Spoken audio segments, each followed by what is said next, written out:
قرآن ہے میرا رہنما، قرآن شفا ہے، نور ہے قرآن، جلا دل کی میرا قرآن، رضا رب کی میرا قرآن، قرآن قرآن۔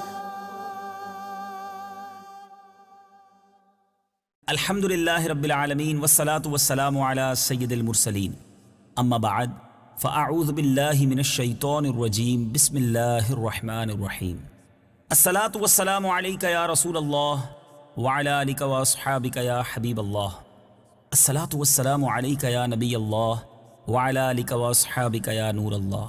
میٹھے میٹھے اسلامی بھائیوں اور مدنی چینل کے ناظرین، آج ایک بار پھر سلسلہ لے کر حاضر ہیں، اور وہ سلسلہ ہے ایک قصہ ہے قرآن سے۔ قرآن ہے میرا رہنما، قرآن شفا ہے، نور ہے قرآن، جلا دل کی میرا قرآن، رضا رب کی میرا قرآن، قرآن قرآن۔ آج کون سا قصہ آپ کو سنانا ہے؟ آج ایک ایسی اونٹنی کی بات کرنی ہے جو کسی اونٹنی کے بطن سے نہیں بلکہ پہاڑ سے نمودار ہوئی۔ جی ہاں، پہاڑ سے نکلنے والی اونٹنی کا تذکرہ کرنا ہے، اور اس اونٹنی کا تذکرہ قرآن مجید فرقان حمید میں موجود ہے۔ یہ حضرت صالح علیہ السلام کی اونٹنی کی بات ہو رہی ہے۔ بڑا ہی عجیب و غریب اور بڑا ہی نرالا واقعہ ہے، آئیے توجہ سے سنیے۔ حضرت صالح علیہ السلام قوم سمود کی طرف نبی بنا کر بھیجے گئے۔ آپ نے جب قوم سمود کو خدا عز و جل کا فرمان سنا کر ایمان کی دعوت دی، تو اس سرکش قوم نے آپ سے یہ معجزہ طلب کیا کہ آپ اس پہاڑ کی چٹان سے ایک اونٹنی نکالیے، اور وہ اونٹنی فقط نارمل اونٹنی نہ ہو بلکہ گھابن بھی ہو، یعنی وہ بعد میں بچہ بھی دے، اور فربا بھی ہو، موٹی تازی بھی ہو، اور ہر قسم کے عیوب سے بھی پاک ہو۔ چنانچہ آپ نے چٹان کی طرف اشارہ فرمایا تو وہ فوراً پھٹ گئی، اور اس میں سے ایک نہایت ہی خوبصورت و تندرست اور خوب بلند قامت اونٹنی نکل پڑی جو گھابن تھی، اور نکل کر اس نے بچہ بھی جنا، اور اپنے بچے کے ساتھ وہ میدانوں میں پھرتی رہتی۔ اب اس بستی میں ایک ہی تالاب تھا جس میں پہاڑوں کے چشموں سے پانی گر کر جمع ہوتا تھا۔ آپ نے فرمایا کہ اے لوگوں، دیکھو یہ معجزہ کی اونٹنی ہے، ایک روز تمہارے تالاب کا سارا پانی یہ پیے گی، اور دوسرے روز تم لوگوں نے پینا ہے۔ قوم نے اس کو مان لیا۔ آپ نے پھر قوم سمود کے سامنے یہ تقریر فرمائی۔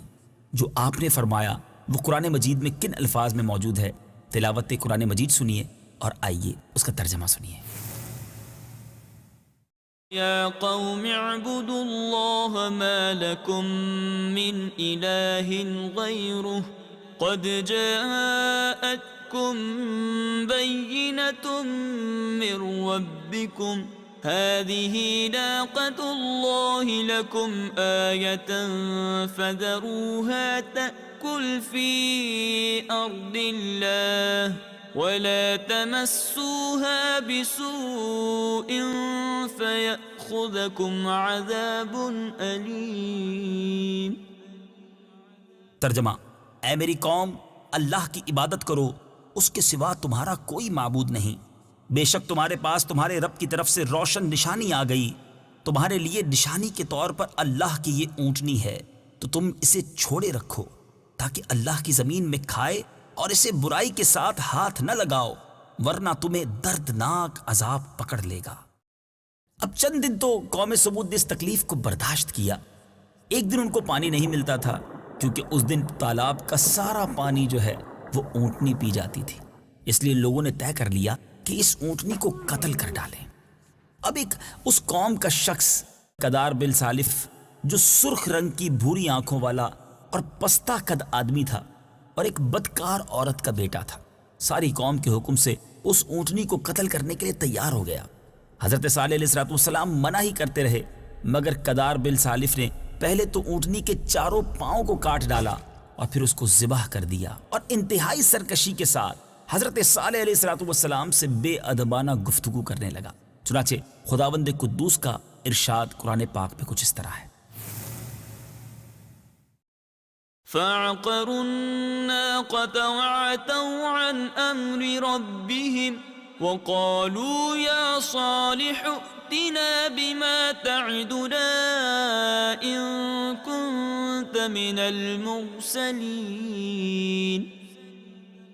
ترجمہ: پس کافروں نے اونٹنی کی ٹانگوں کی رگوں کو کاٹ دیا اور اپنے رب کے حکم سے سرکشی کی اور کہنے لگے اے صالح اگر تم رسول ہو تو ہم پر وہ عذاب لے آؤ جس کی تم ہمیں وعیدیں سناتے رہتے ہو.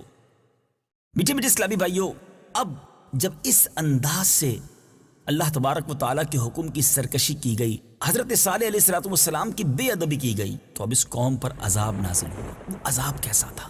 قوم سمود کی سرکشی پر عذاب خداوندی کا جو ظہور ہوا وہ اس طرح ہوا کہ ایک زبردست چنگھاڑ یعنی خوفناک آواز آئی، پھر شدید زلزلہ آیا جس سے پوری آبادی اتھل پتھل ہو گئی اور تمام عمارتیں ٹوٹ پھوٹ کر تہس نہس ہو گئیں، اور قوم سمود کا ایک ایک آدمی گھٹنوں کے بل اوندھا ہو کر مر گیا. قرآن مجید نے کچھ اس طرح فرمایا: فأخذتهم الرجفة فأصبحوا في دارهم جاثمين. ترجمہ: تو انہیں زلزلے نے پکڑ لیا تو وہ صبح کو اپنے گھروں میں اوندھے پڑے رہ گئے. حضرت صالح علیہ السلام نے جب دیکھا کہ پوری بستی زلزلوں کے جھٹکوں سے تباہ و برباد ہو کر اینٹ اور پتھر کا ڈھیر بن گئی ہے اور پوری قوم ہلاک ہو گئی ہے، آپ کو بڑا صدمہ اور رنج ہوا. آپ کو قوم سمود اور اس کی بستی کے ویرانوں سے اس قدر نفرت ہو گئی کہ آپ نے ان لوگوں کی طرف سے منہ پھیر لیا اور اس بستی کو چھوڑ کر دوسری جگہ تشریف لے گئے اور چلتے وقت مردہ لاشوں سے یہ فرما کر روانہ ہو گئے جو آپ نے فرمایا. وہ بھی قرآن پاک میں موجود ہے، آئیے سنتے ہیں. يا قوم لقد أبلغتكم رسالة ربي ونصحت لكم ولكن لا تحبون الناصحين. ترجمہ: اے میری قوم، بے شک میں نے تمہیں اپنے رب کا پیغام پہنچا دیا اور میں نے تمہاری خیر خواہی کی، لیکن تم خیر خواہوں کو پسند نہیں کرتے. اب خلاصہ کلام یہ ہے کہ قوم سمود کی پوری بستی برباد ویران ہو کر کھنڈر بن گئی اور پوری قوم فنا کے گھاٹ اتر گئی، اور آج ان کی نسل کا کوئی انسان روئے زمین پر موجود نہیں ہے. میٹھے میٹھے اسلامی بھائیوں، یہ عجیب و غریب اور عبرت انگیز واقعہ آپ نے سنا کہ ایک قوم نے اپنے نبی علیہ السلام پر ایمان لانے کے لیے ان سے نشانی طلب کی، ایک معجزہ طلب کیا، اور آپ نے پہاڑ سے اونٹنی تک نکال دی، مگر اس کے بعد ان ظالم لوگوں نے اپنے نبی کا بھی احترام نہ کیا. اللہ تبارک و تعالیٰ کی طرف سے جو نشانی وہ اونٹنی آئی تھی اس کا بھی احترام نہ کیا اور سرکشی کی، بے ادبی کی، حکم عدولی کی اور اس اونٹنی کو ذبح کر دیا. اور اب اس کے بعد آپ نے دیکھا کہ کیسا عذاب الہی آیا کہ پوری قوم تہس نہس ہو گئی. اس سے ہمیں پتہ چلتا ہے کہ ہمیں انبیاء کرام علیہ السلام کی کتنی تعظیم کرنی چاہیے. ہمارے آقا علیہ السلام تو سلطان الانبیاء ہیں، تو نبی پاک علیہ السلام کی ایک ایک چیز سے ہمیں محبت ہونی چاہیے. ذرا غور کریں، نبی کی اونٹنی کی اگر کوئی تعظیم نہ کرے تو اس قوم پر عذاب آ جاتا ہے جو میرے آقا علیہ السلام اور ان کی آل، ان کی اولاد، ان کے نسب، ان کے صحابہ، ان سے تبرک رکھنے والی چیزوں کا احترام نہ کرے وہ کیسے برباد نہ ہوگا. اللہ تعالی ہمیں بے ادبی سے اور بے ادبوں کے شر سے محفوظ فرمائے اور اپنے آقا و مولا صلی اللہ تعالی علیہ وسلم سے ان سے نسبت رکھنے والی تمام چیزوں سے سچی اور پکی محبت عطا فرمائے. اہل بیت اطہار کا بھی پیار نصیب کرے اور صحابہ کرام سے بھی سچی محبت عطا فرمائے. میٹھے میٹھے اسلامی بھائیوں، آپ نے یہ واقعہ بھی سنا، اس سے جو درس ملتا ہے اس کے بارے میں بھی کچھ سنا. ایک بڑی ہی پیاری بات جو پیارے آقا علیہ السلام کی سیرت سے ہمیں ملتی ہے کہ روایت یہ ہے کہ جب جنگ تبوک کے موقع پر سفر میں نبی پاک علیہ السلام قوم سمود کی ان بستیوں کے خنڈرات کے پاس سے گزرے تو آپ نے فرمایا کہ خبردار کوئی شخص اس گاؤں میں داخل نہ ہو اور اس گاؤں کے کنویں کا کوئی شخص پانی نہ پیے. تم لوگ عذاب الہی کے خوف سے روتے ہوئے اور منہ ڈھانپے ہوئے جلد سے جلد گزر جاؤ، کہیں ایسا نہ ہو کہ تم پر بھی عذاب اتر پڑے. میٹھے میٹھے اسلامی بھائیوں، یہاں یہ بات سمجھنے والی ہے کہ عذاب الہی جن جگہوں پر نازل ہوا وہاں جانا نہیں چاہیے. وہ جگہ تو منحوس ہوا کرتی ہیں، ہمیں ان جگہوں سے اگر گزرنا بھی پڑے تو جلدی گزریں اور عبرت بھی حاصل کریں. آج عجیب و غریب بات یہ ہے کہ جن جگہوں پر عذاب نازل ہوا یا اس طرح کے واقعات ہوئے وہاں لوگ تفریح کر رہے ہوتے ہیں، وہاں لوگ خوف خدا تو دور کی بات غفلت کی عادتیں اپنائے ہوئے ہوتے ہیں۔ ایسا بالکل نہیں ہونا چاہیے۔ اللہ مجھے بھی اور آپ کو بھی سچا اپنا خوف نصیب فرمائے۔ الحمدللہ قرآن پاک میں جا بجا بڑے ہی عبرت انگیز واقعات ہیں اور ہم سب کے لیے بہت سارے اس کے اندر درس اور ہدایت کے مدنی پھول ہیں۔